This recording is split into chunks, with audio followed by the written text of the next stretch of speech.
My name is Jarons Koster Gundersen, and I've been studying math at Aalborg University during the last couple of years, especially focused on a branch of cryptography known as secure multi-party computation.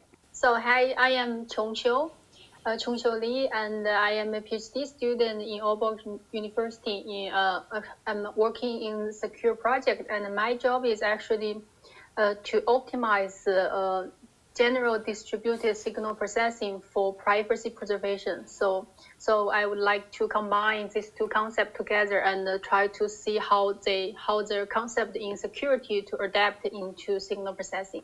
Actually, signal processing is very broad. So we can say that we want to make some inference or we want to learn something from the signal. Signal can be some wave or some data, something. In general, in math, I like that we prove things. When you have a result, it's known and something. It's very common nowadays that we have something on our computers and online, and we want to keep it secret. So I think cryptography is a very hot topic, you could say, and very relevant for real applications. I like to know how far we can go, where's the limit, and what is possible and what's impossible. I've already had a great interest in mathematics, through the school years. It has been mathematics I like the most. Actually, I like mathematics in general also, but maybe not pure mathematics. I like more maybe applied, like in different real applications to see how this theory apply into different real applications, and we will come across different constraints and maybe some obstacles. Then how can we optimize these things into the real to make our life better? Okay, so in cryptography, we want that parties should be able to communicate with each other in some secure way. So when we want to model that parties are able to communicate with each other, we model it by a graph. And a graph is simply some dots with some lines between them showing that these parties are able to communicate with each other. In MPC, we almost always assume that each dot has a line between them, meaning that each what we call party is able to communicate with each other. But that is, as Chongqiu also made clear for me, that's not how it is in the real world. Because, for example, the internet. Okay, so what we have discussed is that we have these more or less three types of worlds, you could say. We have what you could call the actual world, where we have all the parties, but maybe not all these communication channels are available. So it could look something like this. Then we have what we typically compare with in MPC, what we call the real world in MPC, where we have all the parties and all communication channels available.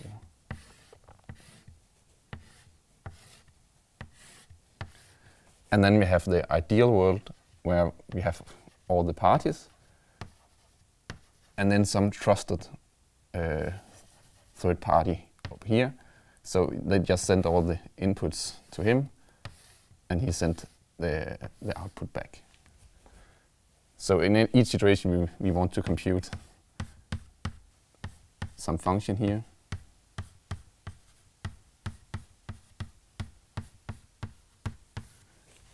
Where each party has one of these inputs here. But the problem is that even though we can show that a protocol is, in this situation, is as secure as in this, then it might not actually be as secure as we have when we have this actual world here. So that's the reason why we need to maybe come up with a new way of defining what is security, because we might not be able to achieve this situation when we have a situation like this. So here comes the motivation of why are we focusing on, or why is very important to have this secure way of collaborations. Lower bound is what just Yaron mentioned is the ideal world. This is what they define. But from engineering side or more applied application side, what I found is their lower bound is actually unachievable. Sometimes it's impossible to achieve, between what in engineering side what we can do and what the mathematicians assume in the ideal world. This gap between them is actually caused from the graph topology. So this is what we encounter in the real application. I cannot achieve the ideal world defined by mathematicians. I actually found this problem very interesting. When I was talking to Xiangxiu about this problem, I actually think that it seems like there was a gap in the literature because there was not much research going on about this graph topology. We eventually found that, okay, this is the best we can do for this topology, and we found that, okay, the problem is coming from the topology assumption. So what they are doing is they always assume full connected graph. But what I am encountering is not fully connected, and then this is where the problem comes from. For us, it seems clear now that this is actually it's not possible to do it better. So we have to kind of redefine what ideal is depending on the graph topology actually. But I think it will take many years to convince mathematicians that this is the the right way of doing it. If this is the actual world, that we do not have this fully connectivity, then I think the theory should be made such that it fits the actual world. I think we need to develop the theory to get a better understanding of what is possible and what is impossible. I think certainly the problem we are working on will at least make it easier to reach the user case, because in a real user case we will see the actual world, not the real world. What we are doing is we are pushing this further to make it more adaptable to the real applications. So lots of very, very good and perfect collaboration could not go ahead, could not start because of they cannot establish trust between each other. And then here comes why this secure multi-party computation is so important, because they actually give us a solution that we do not need trust, but we can do collaborations. Option that you can actually use their application, but without sharing your without allowing their access to your private data. If you do not solve this privacy or security problem, you just directly use people's sensitive data, it will cause huge problem. More and more people are aware that the personal data, you should be more aware of your personal private information. This is the first thing, and the second thing is we need the solutions for that, because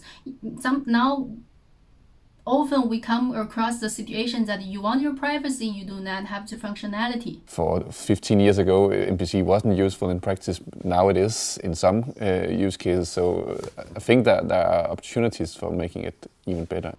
For me, it's super cool, and what I maybe in future, I think one thing I'm very glad doing my PhD research is that I see this gap, and I try to collaborate with the mathematicians and I'm glad that they also see this problem interesting, because sometimes the real world or the engineering side we discover some problem and the mathematician might say it's not interesting, but at least they say it's interesting. So there will be more research on that, and then we will getting more closer to the more applicable